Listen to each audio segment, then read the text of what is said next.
The ballroom smelled like roses and hairspray. Light slid across the polished floor like water. My son stood at the end of the aisle, straight as a post, trying not to cry.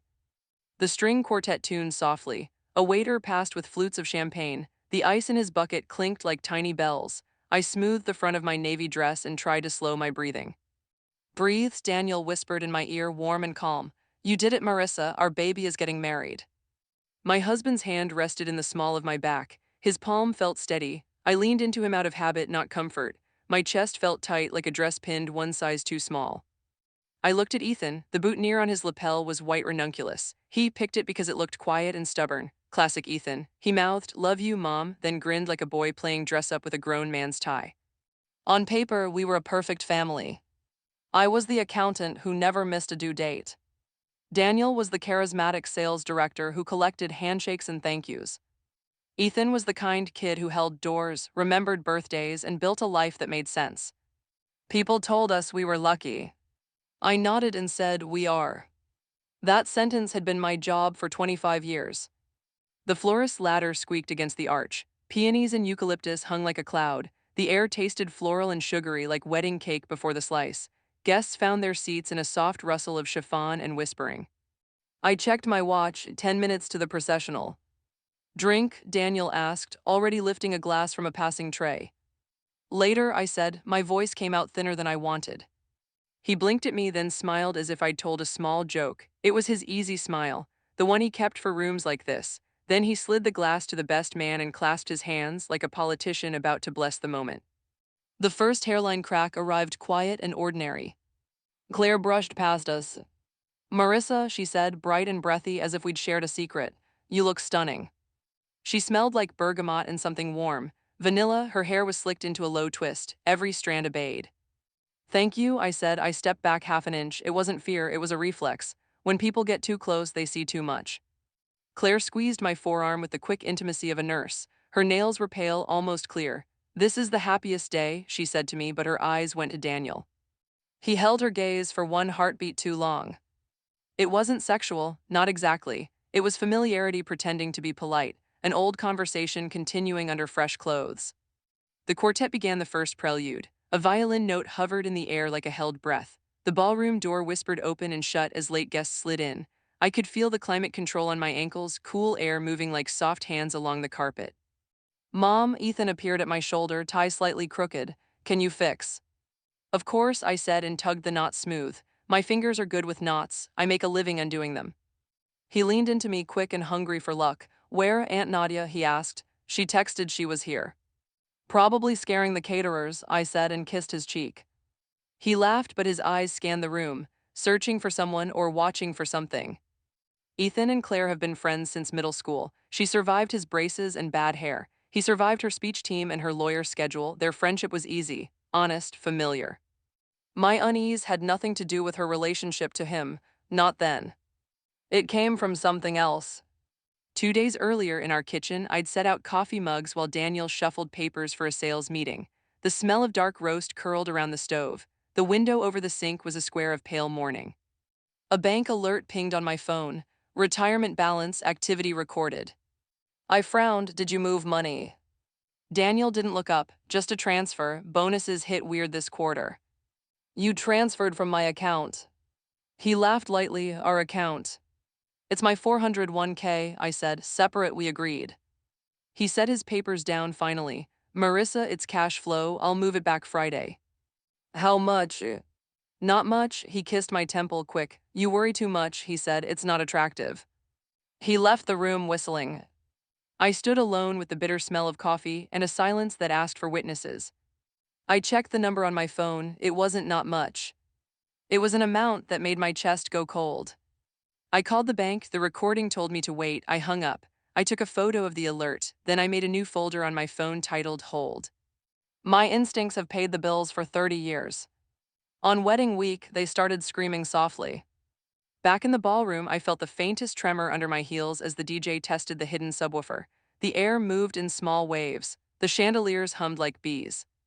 Nadia slid into the row behind me like a shadow with lipstick. My sister is 5'7" of collected evidence. She retired from the police department last winter because she said, "I want to choose my fights." She leaned forward. You okay? Define okay. She glanced across the room at Daniel. Her eyes never look around, they look through. He's doing that thing with his hands. Which thing? Pouring a drink in the air, she said, hand empty, smile full. I bristled. Don't psychoanalyze at a wedding, Nadia.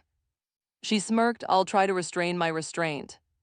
I thought you were here for the ceremony, I said lightly, not for surveillance. Her hand brushed mine, a quick compression of bone and warmth. I'm here for you. I swallowed a thank you I wasn't ready to say. The quartet slid into a soft, familiar melody. Hairspray and eucalyptus thickened the air. A photographer's flash popped like a tiny lightning. The officiant adjusted his notes. His mic gave a brief nasal squeal. People flinched, then laughed. The sound came like a wave and crashed against the back wall. The door at the far end opened. A hush rippled through the room. The first bridesmaid stepped in, carrying a bouquet like a small cloud. I looked at Daniel. He kept his face turned toward the aisle, but his gaze flicked past the bridesmaid to Claire standing near the front. She wasn't in the bridal party. She was behind the floral arch close to the AV table, too close. Claire, he mouthed once and shifted his weight. The violinist's bow trembled on a high note. The note felt like a thin wire stretched tight, waiting for something to snap. Ethan exhaled, cheeks puffing, then smiled as if forcing his face to obey. His shoes squeaked when he shifted. He wiped his palms on his trousers like a boy at his first job interview. He was supposed to be nervous. I knew that, but the nervousness felt like camouflage for something else. Nadia's breath touched my ear. Do you want the truth today, she murmured, or after the cake? I stared straight ahead. Define today. She squeezed my elbow. Later then. That later arrived faster than I thought. Between bridesmaid 2 and 3, a server stumbled near the AV table. A stack of programs slid, paper whispering against paper. Claire bent to help, quick and graceful, one knee denting the carpet. Her phone fell from her clutch and skidded. It stopped at my feet. I picked it up to hand it back. The screen lit under my thumb. There are moments when life chooses for you. Some are loud. Some are silent and bright. A lock screen photo filled my vision. Not a beach, not a quote, a girl. 15 maybe, a face almost woman and still child. Straight hair, faint freckles, eyes the color of green glass. A name floated at the top like a sticky note. Lily. My mouth went dry, my heart did not speed up, it slowed. It took the world in one frame at a time. Claire reached out, too casual to be casual. Thanks, she said, voice soft. I handed the phone to her. My fingers were steady, my palms were damp. Sweet, I said, your niece. She blinked, then smiled. Friend's daughter, she said. She slid the phone into her clutch and stepped back behind the flowers. The scent of bergamot caught in my throat. The violin soared, guests sighed. The last bridesmaid reached her mark. A new smell drifted in from the hallway. Warm sugar, butter, the cake I thought absurdly, as if sweetness could buy time. Ethan glanced at me, 1 second only. A flash of boy in a man's suit. It said, are you here? It said, can you see me? It said, do you see them? I nodded once. I was here. The doors closed, the music shifted, everyone stood, the aisle became a tunnel of light. And yet the only image in my mind was the girl on Claire's phone, the name like a bell I knew I'd heard before, somewhere in a story I wasn't told. I held my breath as the bride stepped forward. But my eyes found Daniel's profile, clean and handsome under the chandelier glow, and for the first time in years I did not know this man. He reached for my hand the way husbands do in good movies. I didn't give it, I tucked my fingers around the program instead. The paper edges bit into my skin, a neat square pane. The bride's dress rustled like a small storm. The room leaned toward her. I leaned back. Mom, Ethan whispered without moving his mouth, don't let me do this alone. I won't, I whispered back. My tongue tasted like metal. The violin slid toward the cadence. The arch of flowers framed the moment like a threatened promise. I looked at Claire again. She stood too close to the power, like a person who believes she owns it. I heard Ethan exhale, then hold it again. I heard Daniel straighten his shoulders and shift his weight. I heard the officiant clear his throat, paper rasping under his fingers. And then an older memory arrived uninvited. A gymnasium 20 years ago, a school science fair, Daniel kneeling to eye level with a 7-year-old boy who had glued planets out of glitter foam. You can tell me anything, he'd said. I'll always choose you.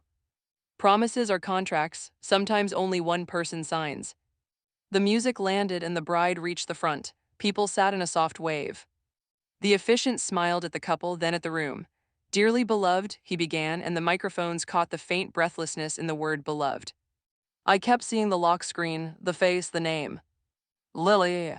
It slipped around my ribs like a thread tightening. A hand brushed the back of my chair. Nadia again, a ghost of pressure. I didn't turn, I didn't blink, I couldn't. Because in the silver reflection of a nearby chafing dish, I saw Daniel's mouth form one word. It was not Ethan. It was not love. It was Claire.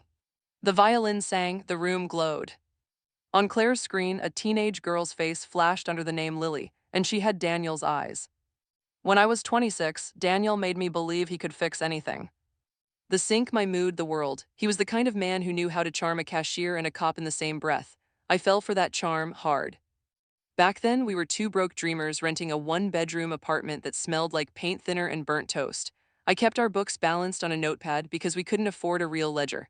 Daniel promised he'd build a life where I'd never have to count pennies again. He delivered in pieces. First the new car, then the better house, then the trips, but the price was always invisible, folded neatly behind his grin. Years later, after Ethan was born, Daniel started working late. I told myself that's what good men did, provided. But even then there were signs, the smell of perfume that wasn't mine, the way his phone never left his side, the time he forgot to pick Ethan up from soccer because a client dinner ran long. I remember one night in particular. Ethan was 10, we'd just finished his math homework. He asked, "Mom, why does Dad smile at his phone more than he smiles at us?" I laughed it off, "Your dad's probably just reading something funny." But when Ethan went to bed, I took Daniel's phone from the kitchen counter. My reflection stared back at me in the black screen. I didn't open it. I couldn't. I put it back, wiped my fingerprints off with my sleeve, and told myself that trust was stronger than suspicion. I was wrong. The house became a stage. Every day, Daniel played the part of the loving husband. Morning kisses, flowers on random Thursdays, laughter at dinner parties. He always knew when to laugh, how loud, and at what. But in private, he was restless. He wanted control of the house, of the money, of me. One night during tax season, I found a second credit card statement in the mailbox. A new account, his name only, charges I didn't recognize, fancy dinners, hotel stays, jewelry stores. I asked him about it. He smiled and said, "Corporate expenses. I'll be reimbursed next quarter." I wanted to believe him, but that night I watched him shower. He scrubbed his hands longer than usual, like he was washing something invisible away. When he stepped out, I noticed the faintest scratch near his collarbone. "Paper cut," he said too quickly.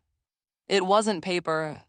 Claire entered our lives as Ethan's friend. She was 28, brilliant and quick with compliments. She laughed too easily at Daniel's jokes. At first, I liked her. She was polite, brought wine when she came over, and offered to help with the dishes. Ethan talked about her constantly, how sharp she was, how she pushed him to be ambitious. One night after she left, Daniel said, "She's good for him." "She's his friend," I said. Daniel smiled, "And friends shape who we become." The words didn't sound wrong, but they felt wrong, like a key turned halfway in the wrong lock. It was a Sunday morning, maybe 6 months before the wedding. The house was quiet except for the hum of the refrigerator.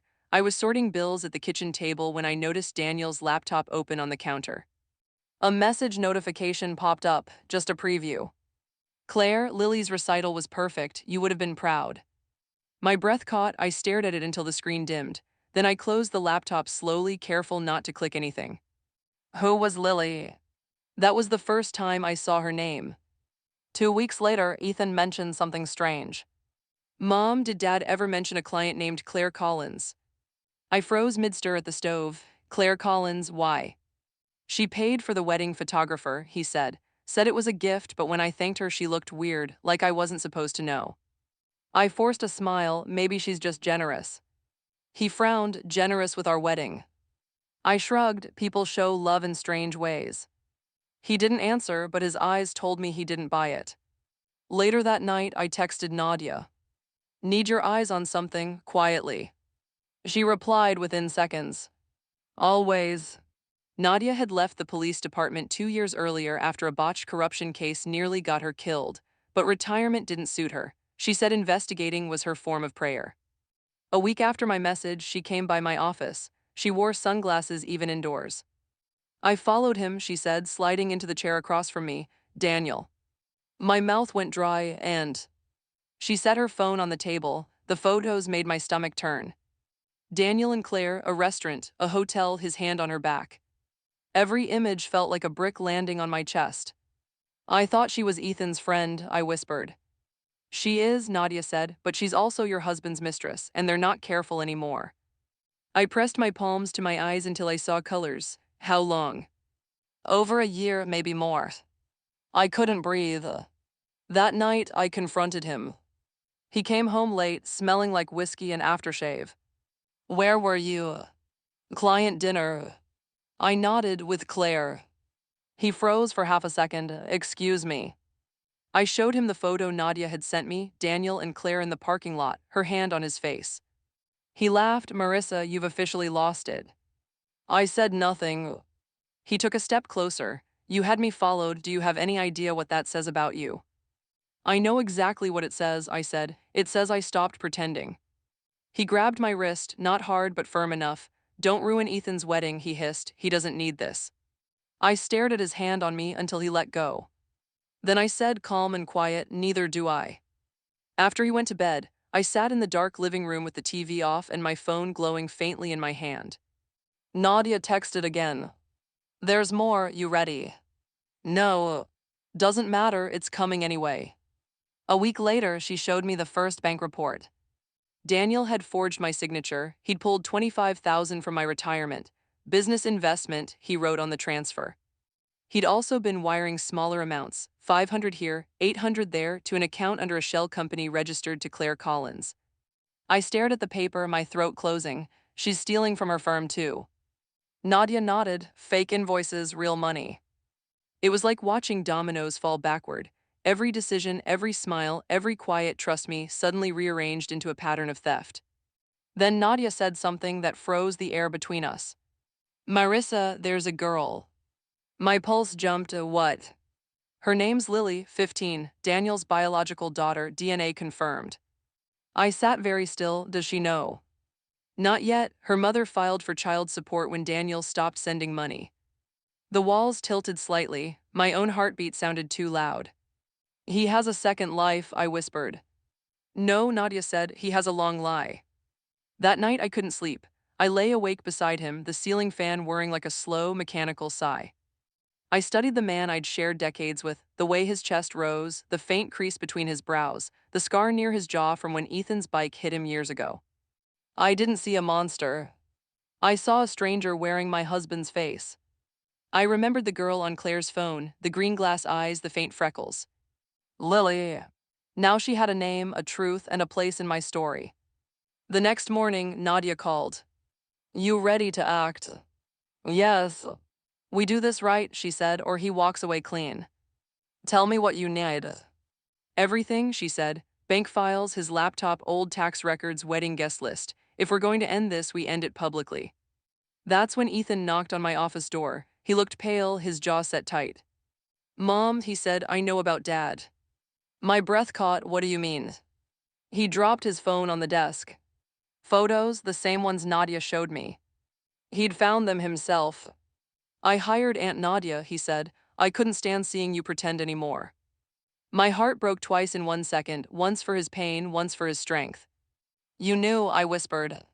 He nodded. I've known for months. How? I saw his car outside Claire's apartment. I followed once. I swallowed, and the wedding. His eyes hardened. We're not canceling it, we're exposing it. That's when the plan began. It was Ethan's idea, poetic, brutal, and clean. When the officiant said, if anyone objects, that's when we'd tell the truth. Nadia would handle the footage. I'd hold the remote. The guests would witness every secret Daniel tried to bury. I looked at my son, calm and determined, and thought, he's nothing like his father. Then he said quietly, he's not going to ruin us, Mom, we're going to ruin him. And just like that, the family I thought I was protecting was gone, replaced by something sharper, sadder, and finally awake. Ethan had chosen his side. So had I. And Daniel, he just didn't know yet that his perfect day would become his reckoning. The morning of the wedding smelled like rain, coffee, and nerves. Outside, the sky was a washed-out gray, like someone had erased the sun but forgotten to replace it. I stood at the kitchen counter, stirring my tea without tasting it. Daniel hummed in the living room an old Sinatra tune, off-key, self-satisfied. He wore his good cufflinks, the ones with the engraved initials, DM. He always said they stood for Daniel Mitchell, but I knew better now. They stood for Double Mask. Ethan came down the stairs, Tuck's jacket slung over his arm. Aunt Nadia already left for the venue, he said. She wants us there by 2. I nodded. How do you feel? He hesitated, like I'm about to detonate my own life. I forced a smile. Sometimes you have to start a better one. Daniel's voice floated in from the doorway. What are you two whispering about? Ethan turned, smile quick and practiced. Just logistics, Dad, the schedule. Daniel's eyes flicked between us, sharp for half a second before softening into his usual charm. Good, let's make it perfect. This day's about love. His words tasted like acid in my ears. By noon, the rain cleared. The city glistened, slick pavement, damp air, sun pushing through clouds like forgiveness after a lie. I rode to the venue alone. Ethan and Daniel took the car together, father and son, pretending everything was fine. I watched them leave from the window and thought, one of you knows, one of you doesn't. The irony burned. When I arrived, the ballroom staff were setting up. White linens, crystal vases, silver chairs, every table gleamed like money. Nadia stood by the AV booth, her blazer crisp, her hair pinned back tight. She looked like she belonged to the scene, but her eyes were pure investigation. She waved me over. We've got everything, she said low and fast. Footage, photos, financials, the DNA results all sync to the projector when you press this button. She handed me a small black remote, smooth and cold. The truth goes live. I stared at it, so small, so ordinary, like any other remote, but this one could change every life in this room. Police, I asked. 2 detectives, plainclothes, they'll move when the recording plays. I nodded, my stomach turning, and Ethan. Ready, she said, he's stronger than he knows. Her voice softened, you okay? I lied, I've been waiting for this day. The ceremony began at 4. The hall buzzed with quiet excitement, perfume and champagne swirling in the air. Daniel looked impeccable, black tuxedo, polished shoes, charm wound tight like a spring. He clasped my hand at the entrance, smiled for the photographers, kissed my cheek for show. I smiled back, it wasn't warmth, it was war paint. When the music started, everything slowed down. The bride, Leela, walked down the aisle glowing, innocent to the storm about to hit her own celebration. Ethan's eyes didn't leave her. He looked happy, genuinely happy, and for a moment my resolve trembled. But then I saw Claire. She was seated close to the front on the groom's side, wearing a pale lavender dress that shimmered like deceit, her hands folded neatly on her lap. Daniel sat only a few rows behind her, but their bodies leaned the same way, as if magnetized. I felt the air between them hum with the same tension I felt in the kitchen weeks ago, invisible, electric, disgusting. Nadia caught my eye from across the aisle and gave a tiny nod. It was time.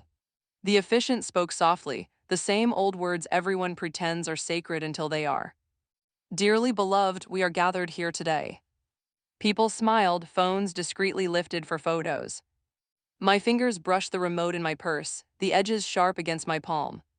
My heart counted beats. 1, 2, 3. Then the words came. If anyone here has reason this couple should not be joined in marriage, speak now or forever hold your peace. I stood up. A murmur rippled through the crowd like a wave before a crash. Daniel's head snapped toward me. Marissa, he whispered sharply, smile still plastered on for the guests. Sit down. I didn't. Please, he hissed through gritted teeth, don't do this here. This, I said, my voice steady, is exactly where this belongs. Ethan turned, face pale but resolute. Nadia stepped quietly toward the side panel near the AV booth. The officiant blinked, unsure. Ma'am. I lifted the remote. I'm sorry, everyone, I said, loud enough for the microphone to pick up. But before this family welcomes new love, it should know what love destroyed it. Gasps, murmurs, phones rising like witnesses. I pressed the button. The lights dimmed. The screen behind the altar flickered, then lit up. At first, soft music, then photos. Daniel and Claire at a restaurant. His hand on her thigh.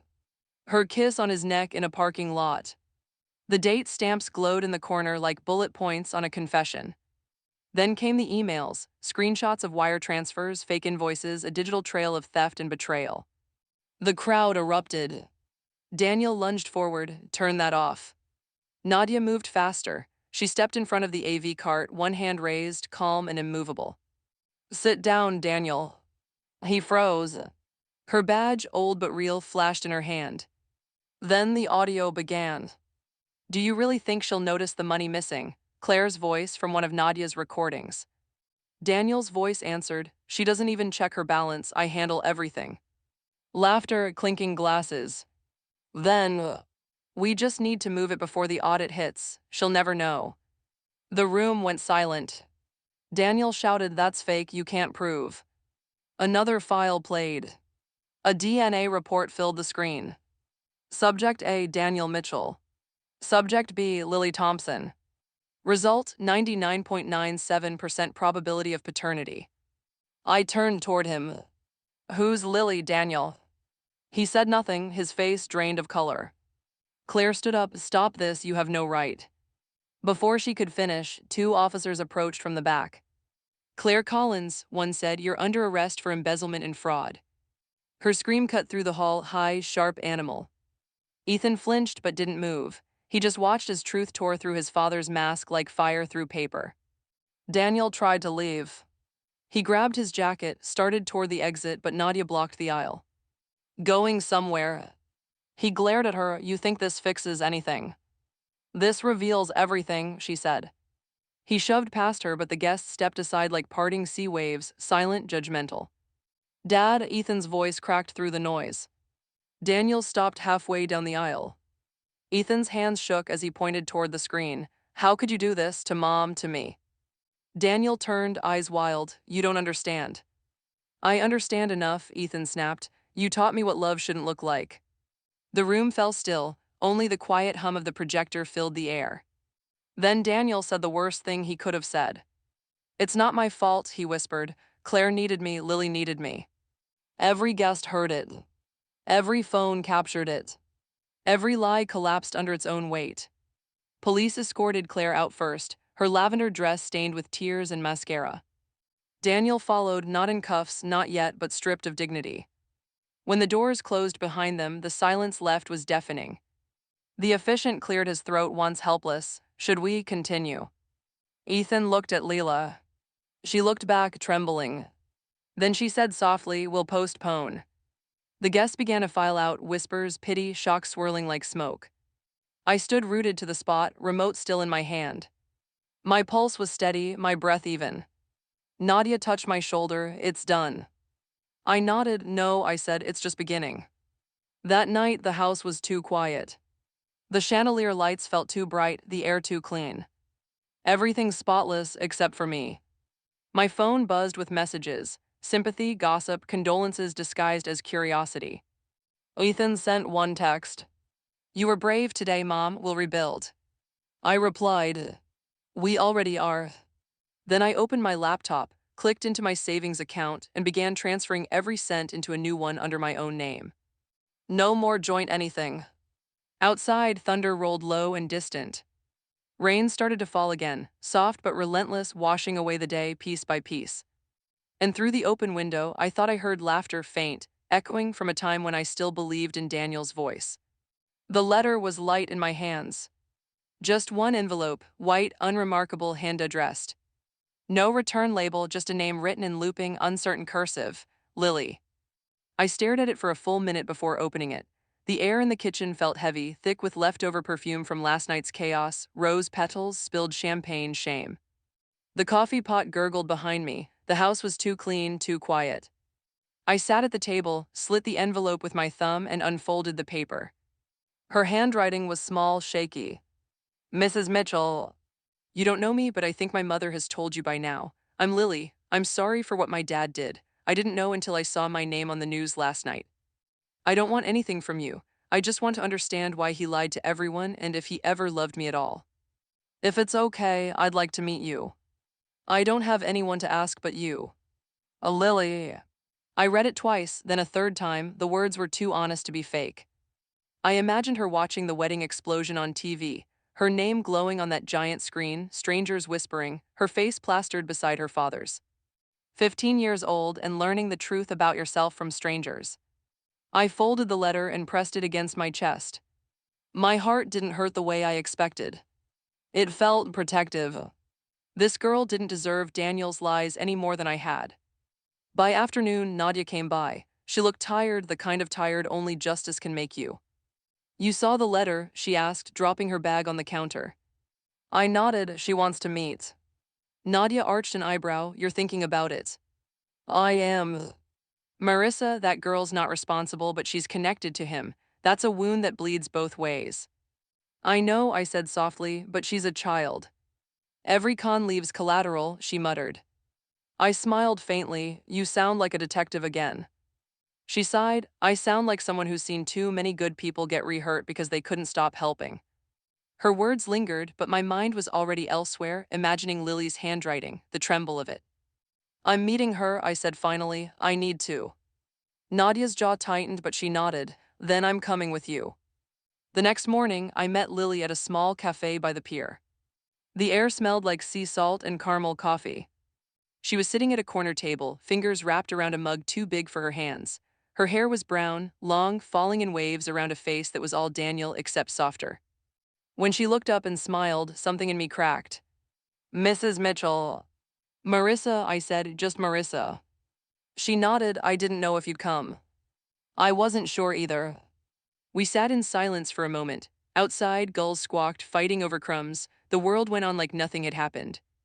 Lily reached into her bag and pulled out a folded photo. It was Daniel holding her as a baby. His smile was real, younger, freer, unburdened by years of deception. He told me you were gone, she whispered, that you died before I was born.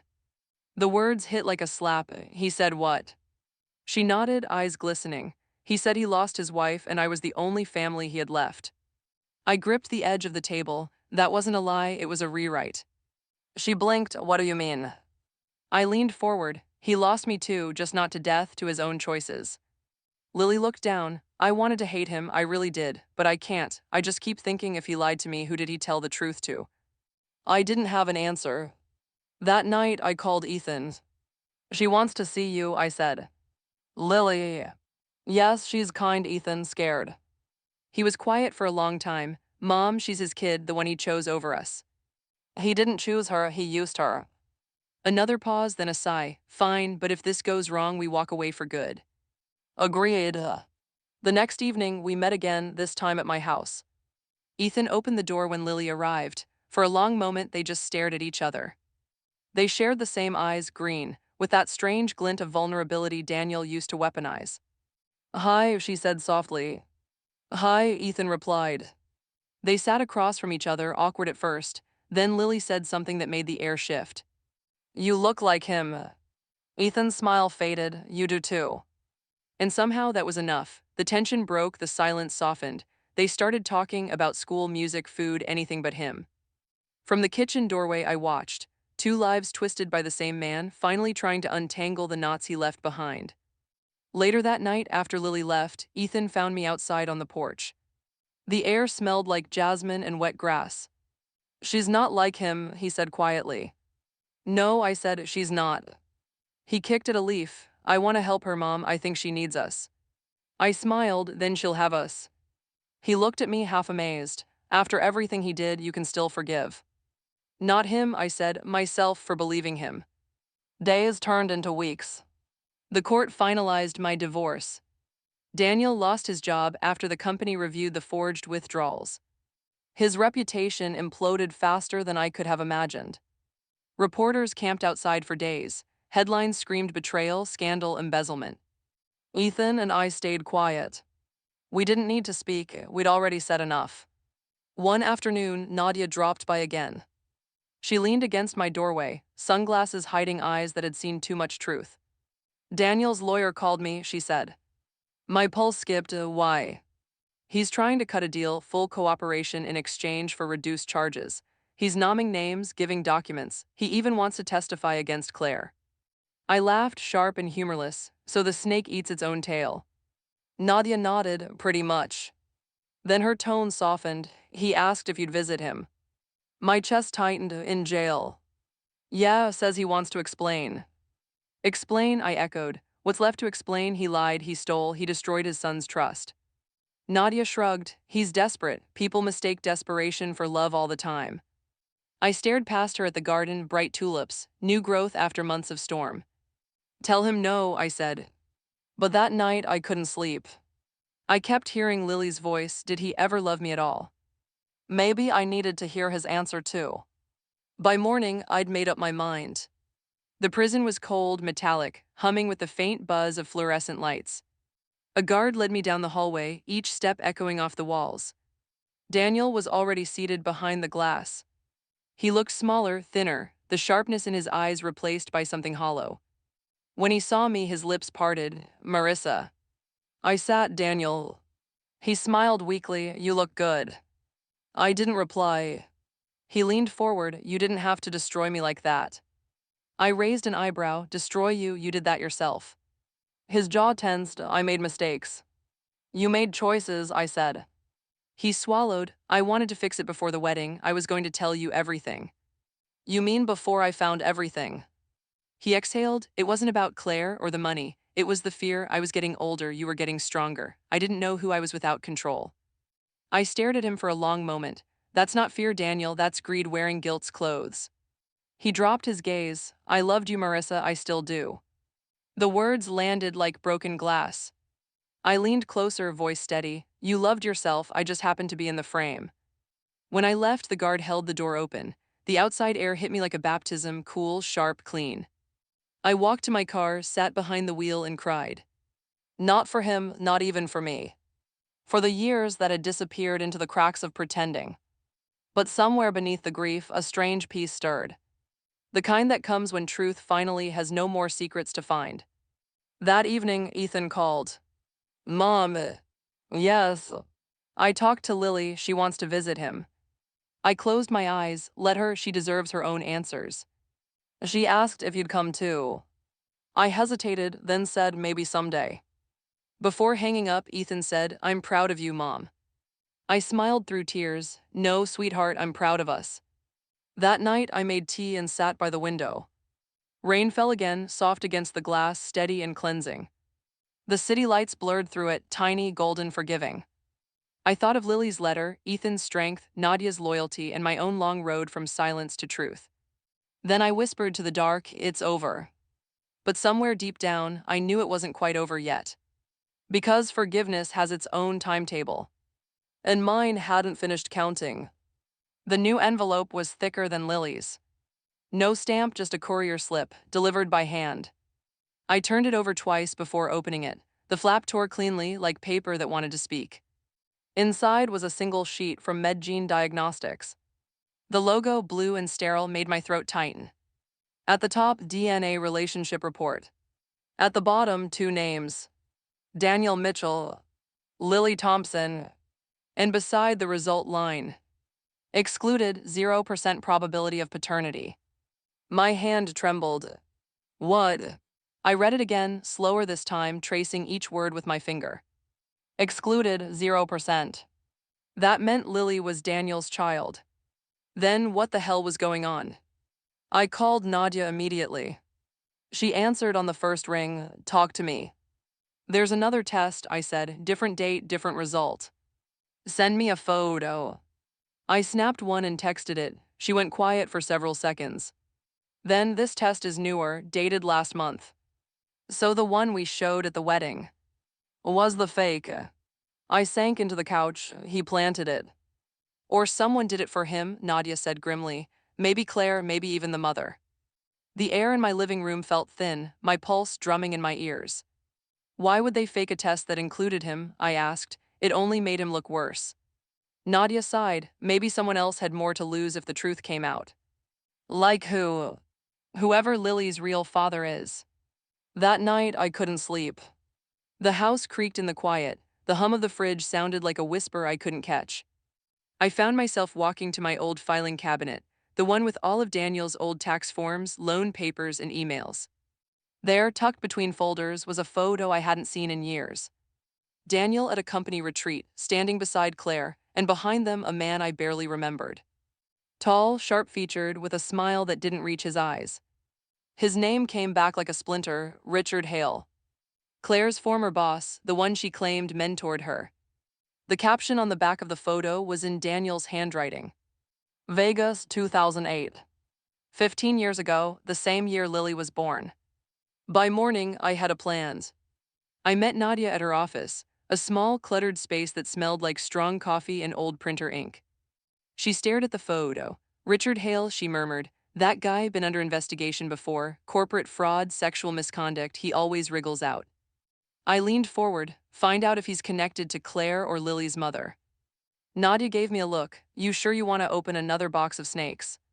I'm already covered in bite marks, I said. What's one more? 3 days later, she called me. Got him, she said. Hale was Claire's boss when she started at the firm. They were having an affair. It ended the same year Lily was born. My stomach dropped. So Lily's mother isn't just some random woman, she's Claire's sister. Nadia exhaled. That would make sense. Same last name before marriage, Collins. Records show they shared an address in '08. I sat there cold all over. So Claire's sister had a baby with her boss and pretended Daniel was the father. Looks that way, and Daniel went along with it, probably because it covered Claire's tracks and tied him to her forever. It was like watching a jigsaw puzzle rearrange itself into a nightmare. The next day, Lily's mother asked to meet. Her text was short. Please, I need to explain. We met at a park halfway between our houses. It was windy, the kind of wind that made conversation feel private. She was in her 40s, slim, nervous, her hands constantly tugging at her sleeves. Thank you for coming, she said. I got your letter, I replied. Her eyes flicked to mine. You've seen the test. Yes. She nodded slowly. I didn't fake it, Claire did. The words came out raw, like confession and regret mixed together. She said Daniel could handle it, she went on. He'd protect Lily, he had money, stability, he made it sound easy. I folded my arms, and you went along. She flinched. I was 22, scared. Richard didn't want anything to do with us. Claire said she'd fix it. She always fixes things until she breaks them. Her voice cracked. Daniel promised to help, but it got out of control. When Lily turned 10, I wanted to tell her the truth. Claire threatened to cut me off, said Daniel could ruin us both. My throat felt tight, and now. She stared at the ground. Now she's in prison, and I have nothing left to hide. That evening, I told Ethan everything. He sat across from me, pale and quiet. So Dad was Lily's father. No, I said. He knew, but he lied to protect Claire. He rubbed his face. You can't make this stuff up. I smiled faintly. If I wrote it down, no one would believe it. He leaned back in his chair. What happens to Lily now? She stays innocent, I said. That's all that matters. The next day, the police called. Claire had cracked in custody. Her lawyer arranged a confession meeting, supervised and recorded. They wanted me there for closure. The station smelled of disinfectant and stale coffee. Claire sat behind the table, wrists cuffed, eyes dull and hollow. When she saw me, she smirked weakly. Still standing, I see. Barely, I said. She sighed. You win, Marissa. Congratulations. This wasn't a game. For Daniel, it always was. I folded my arms. Tell me about Lily. She hesitated, then looked away. Richard was married. He would have fired me if I told anyone. My sister agreed to take the blame. Daniel said he'd cover the story. It kept him close to me, leverage, I guess. He liked feeling needed. And you liked the money. Claire gave a small, bitter laugh. You think I wanted to steal? I was desperate. He told me he'd leave you, that he'd marry me, but he never does he? Her eyes shimmered, half anger, half exhaustion. Daniel played both of us. Not anymore, I said. The officer recording us cleared his throat. Ms. Collins, please state whether the financial forgeries were your idea or Mr. Mitchell. Claire blinked. Mine, she said softly, but he signed off on every transfer. Check the timestamps. The officer nodded, jotting notes. When the session ended, Claire looked at me one last time. I envy you, Marissa, she said. You still have someone left to love. I didn't respond. I just walked out, the sound of her handcuffs clicking behind me. 2 weeks later, I met Nadia again, this time at the hospital. Not for me, for Daniel. He'd collapsed during a work release interview at the courthouse. Stress, exhaustion, dehydration, the nurse said it like a grocery list. When I entered his room, the antiseptic smell hit hard. Machines beeped softly, his skin looked gray, papery. He opened his eyes. Marissa. Yes. He smiled weakly. So this is how it ends, huh? I pulled the chair closer. You're not dying, Daniel. He chuckled dryly. Feels like it. Silence hung between us, long, heavy, unkind. Finally, he said, I saw Lily. I nodded. She deserved that much. She forgave me, he said, voice trembling. Can you? I looked at the IV tube, the slow drip of saline. Forgiveness isn't something you get to demand. He swallowed. I'm sorry. For what?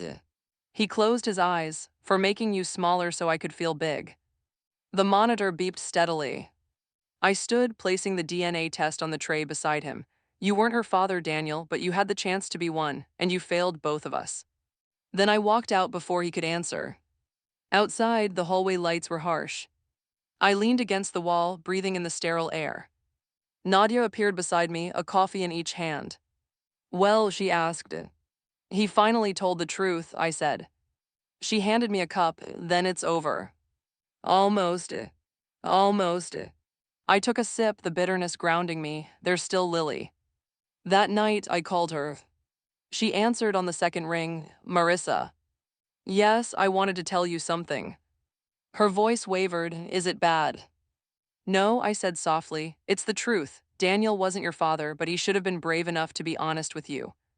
Silence, then a small sob. So who was? His name was Richard Hale. He's not worth your tears. She sniffled. I don't care about him. I just wanted to know where I came from. You came from a mother who tried her best, I said, and now you have a brother who wants to know you for who you are, not who they said you were. She cried harder then, but her voice steadied. Thank you. For what? For not hating me. I never could. When we hung up, I felt the first true quiet in months. Not the silence of shock, but the kind that comes after cleaning a wound, tender, necessary, alive. When Nadia said Richard Hale turned himself in, I almost dropped the phone.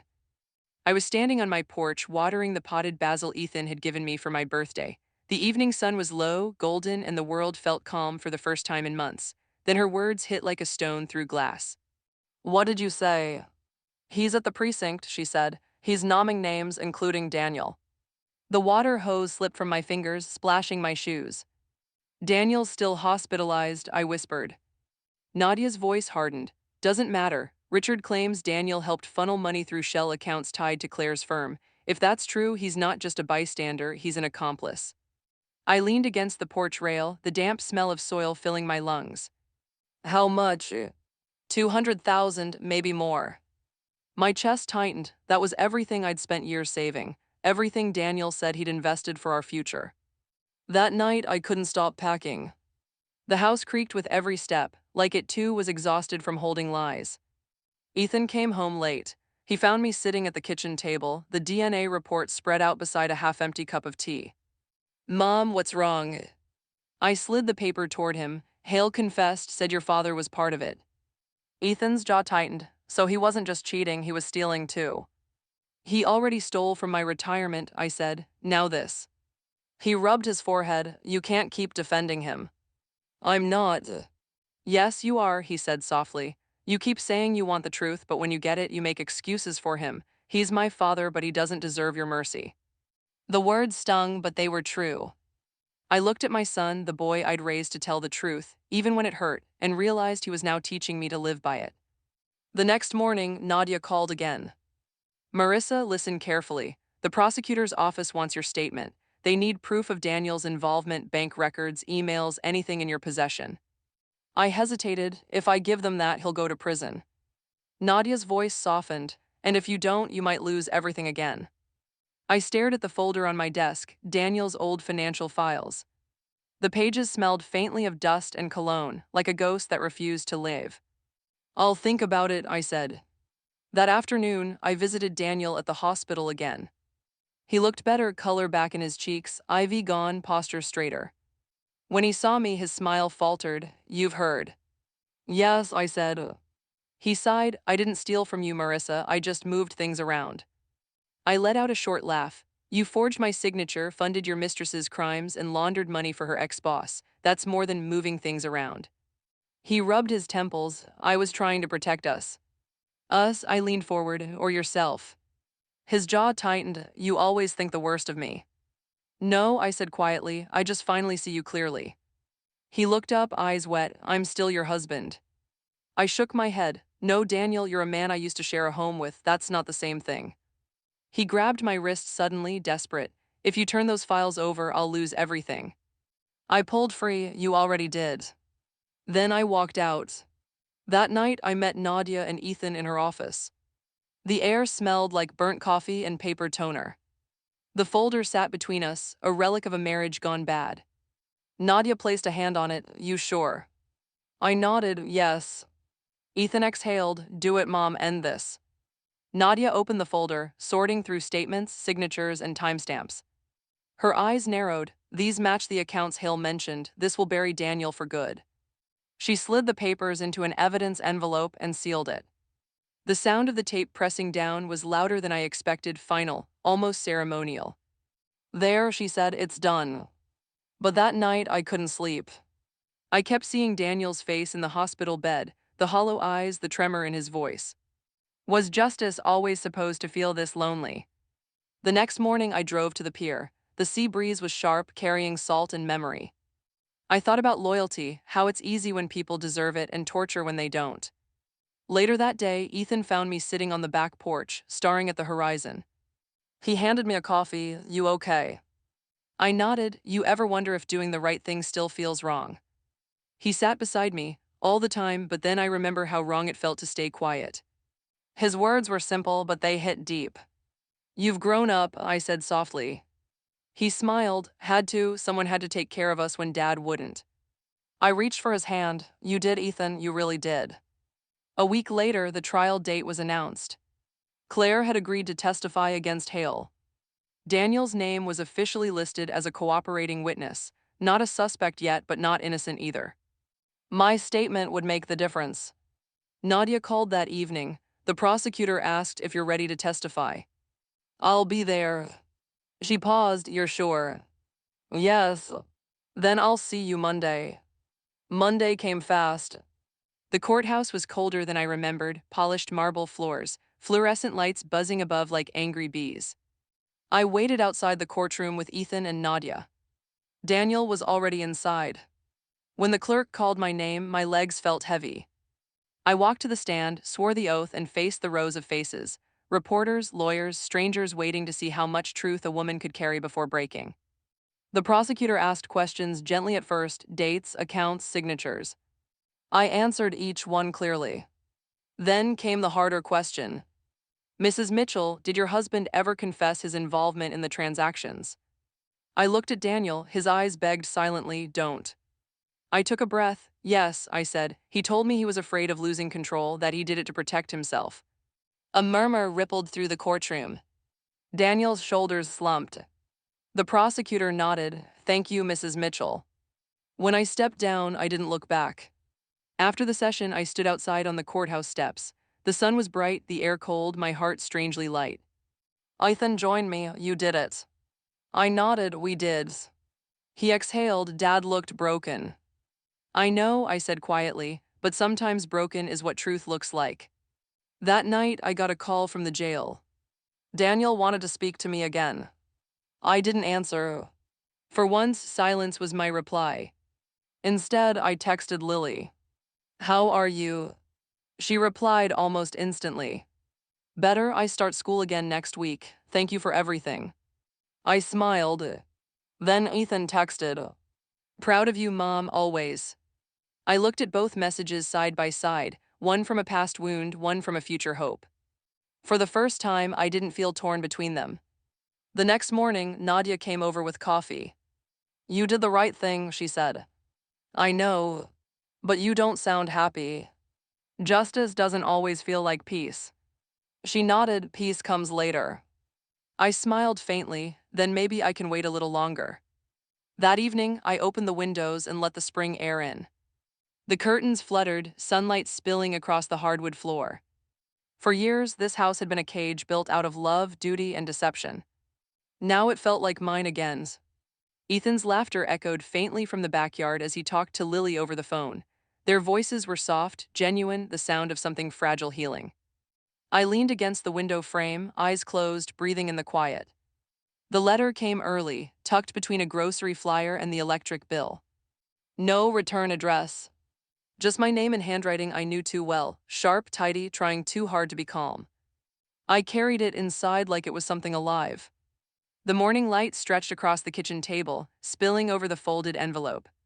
It felt heavier than paper should. For a long time, I didn't open it. I made coffee, watered the plants, wiped the counter twice. Then I sat down, broke the seal, and began to read.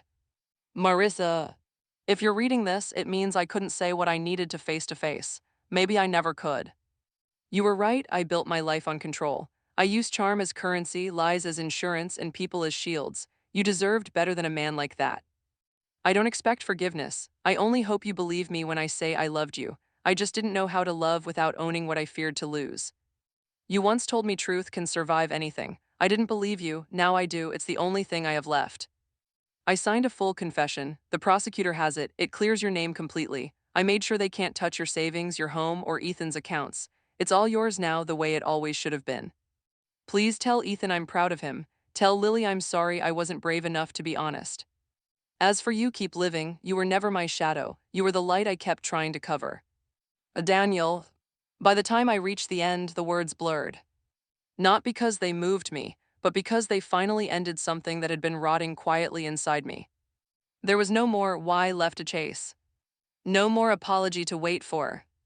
Just the truth signed in ink. I folded the letter carefully, tucked it back into the envelope, and placed it in my desk drawer beside the divorce papers. Not out of nostalgia, out of record. Some truths belong in the light.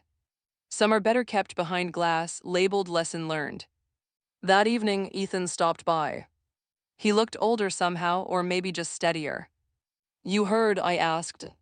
He nodded. Nadia told me Dad confessed everything. We stood in silence for a while. Then he said softly, do you think he meant it? Yes, I said, but meaning it doesn't undo it. Ethan looked at the window, his reflection ghosting over the glass. I still remember him teaching me to ride a bike, the way he ran beside me until I didn't need him anymore.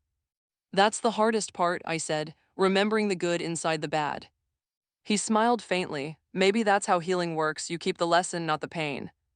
A week later, the court finalized the restitution order. All of my stolen funds, every cent, would be returned. Claire's firm released an apology. Hale faced sentencing, Daniel's testimony sealing his fate. For once, justice didn't feel abstract. It felt tangible, like balance restored one careful piece at a time. Nadia called that afternoon. It's over, she said simply. I smiled. You sound relieved. I am. You did what most people never do, you faced it head on. Thanks to you. Don't thank me, she said, just promise me one thing. What's that? Don't stop living just because you survived. 2 months later, the seasons shifted. Spring turned to summer. The garden bloomed, hydrangeas, lavender, tiny orange marigolds along the fence. Lily visited often now. She and Ethan would sit under the tree out back, talking for hours, siblings by circumstance, not blood, but real nonetheless. One afternoon, I joined them with lemonade. Lily looked up, shy but smiling. I'm starting over, she said, a new school, a new me. I grinned, good, the world needs more girls who tell the truth. Ethan chuckled, especially in this family. We laughed, really laughed, and for the first time in a long while, it didn't feel like something was missing. Later that night, after they left, I sat on the porch again. The air was warm, the cicadas humming softly. I thought about all the versions of myself Daniel had tried to erase. The young woman who believed in him, the mother who hid her doubts, the wife who mistook silence for peace. They were all still here. But now they belonged to me again. I wasn't broken. I was rebuilt. A few weeks later, I started consulting part-time for women's financial independence workshops. It wasn't glamorous work, but it was meaningful. Each time I stood in front of a group of women, some widowed, some divorced, some simply scared, I told them what I wish someone had told me. Protecting yourself isn't selfish, it's sacred. The applause never mattered as much as the quiet nods, the kind that say, I've been there too. Months passed. Daniel's sentence came through. 3 years for financial fraud, 2 more for aiding concealment. 5 years total. He sent one last note through his lawyer, just one line. Thank you for letting me tell the truth. I didn't reply. Not because I was angry. Because I didn't owe him words anymore. One evening, Ethan and Lily came by for dinner. We grilled outside, the air thick with the scent of smoke and rosemary. Halfway through the meal, Ethan raised his glass. To Mom, he said, for never letting lies win. Lily joined in, her eyes bright, and for teaching me what family really means. I laughed, embarrassed, but the sound came out steady. I just did what anyone should do. Ethan smirked. Not everyone would have done it with style. We clinked glasses. The fireflies blinked in the yard like tiny blessings. After they left, I sat by the window again, my favorite spot, overlooking the city lights. There was still grief, there always would be. But it didn't own me anymore. It just sat quietly beside me like an old friend who'd said its piece. The scar. I still wear my wedding ring on my right hand now. Not as a memory of him, but as a reminder of me. Of everything I built, lost, and reclaimed. When I twist it, I feel the weight of every truth I survived. It's lighter than it used to be. Love without respect is just control in disguise. And silence, no matter how kind, always protects the wrong person. I spent years keeping the peace, thinking it was noble. Now I know peace isn't quiet, it's honest. A year later, I stood on the same porch, watching Ethan pull up with Lily in his car. They waved, laughing, carrying groceries and flowers. The world felt simple again, not perfect but real. And for me, real was enough. I turned back to the garden, the marigolds swaying in the wind. I thought of Daniel's last letter and whispered, I kept living. What would you have done in my place? Would you have forgiven him or walked away sooner? Tell me in the comments, and don't forget to subscribe for more true stories like this.